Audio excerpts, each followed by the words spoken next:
नमस्कार। दुनिया में ना एक ऐसी छुपी हुई ताकत है जो चुपचाप किसी की भी फाइनेंशियल किस्मत तय कर देती है।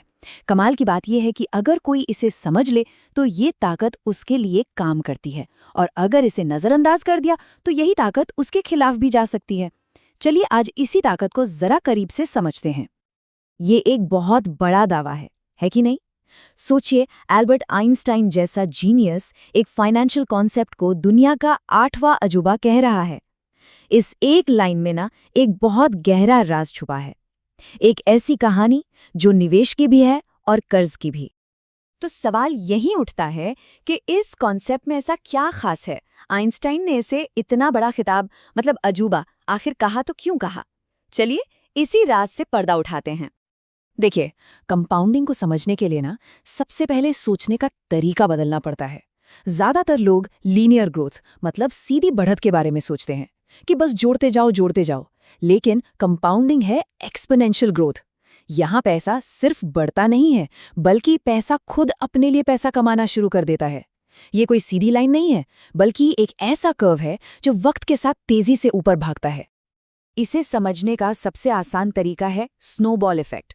जरा सोचिए, एक छोटा सा बर्फ का गोला जब पहाड़ से लुढ़कना शुरू करता है तो वो अपने साथ और बर्फ लपेटता जाता है ना, और नीचे पहुंचते पहुंचते वो एक बहुत बड़ा गोला बन जाता है।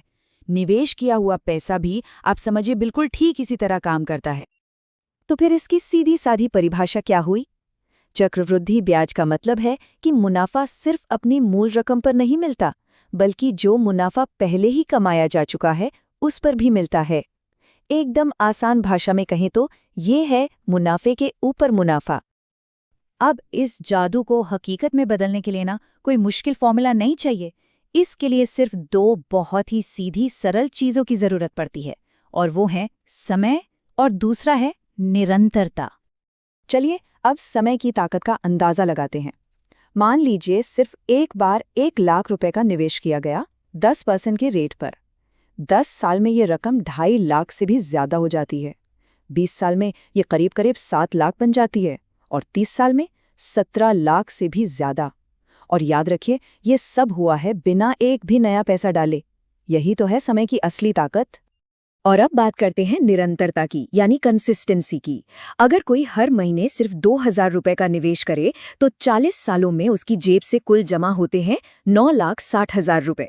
लेकिन कंपाउंडिंग की ताकत से फाइनल वैल्यू क्या बनती है? लगभग 59 लाख रुपए, मतलब जमा किए गए पैसे से 6 गुना से भी ज्यादा। ये एक बेहतरीन उदाहरण है कि कैसे छोटे छोटे लेकिन लगातार उठाए गए कदम कितने बड़े नतीजे दे सकते हैं। और सबसे मजे की बात पता है क्या है? ये जो पैसों की मशीन है ना, ये अपने आप काम करती है। इसे किसी के 24 घंटे ध्यान की जरूरत नहीं है, ना ही रोज रोज की ट्रेडिंग की।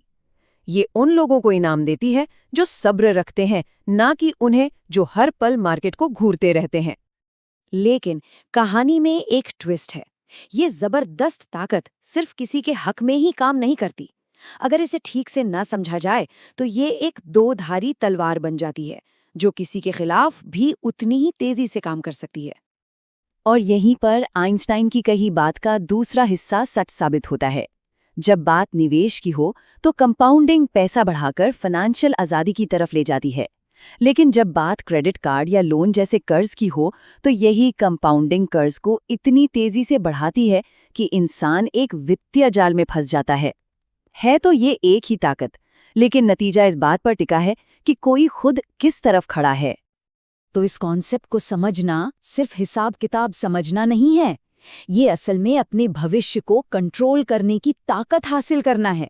ये समय को अपना सबसे बड़ा साथी बनाने की एक कला है। सबसे जरूरी बात यह है कि इसकी ताकत शुरू में दिखाई नहीं देती। ये बहुत धीमा लगता है, लेकिन जैसे जैसे वक्त गुजरता है ना, ये एक ऐसी ताकत बन जाता है जिसे रोकना लगभग नामुमकिन हो। जो इंसान सब्र रखता है, उसके लिए दौलत बनाने का ये सबसे पक्का तरीका है। तो आखिर में सवाल बस यही है, समय किसी इंसान की सबसे बड़ी संपत्ति है या उसकी सबसे बड़ी देनदारी? क्या वो उसके लिए पैसा बना रहा है या फिर कर्ज का बोझ बढ़ा रहा है? इसी एक सवाल का जवाब किसी की भी फाइनेंशियल जर्नी का रास्ता तय करता है।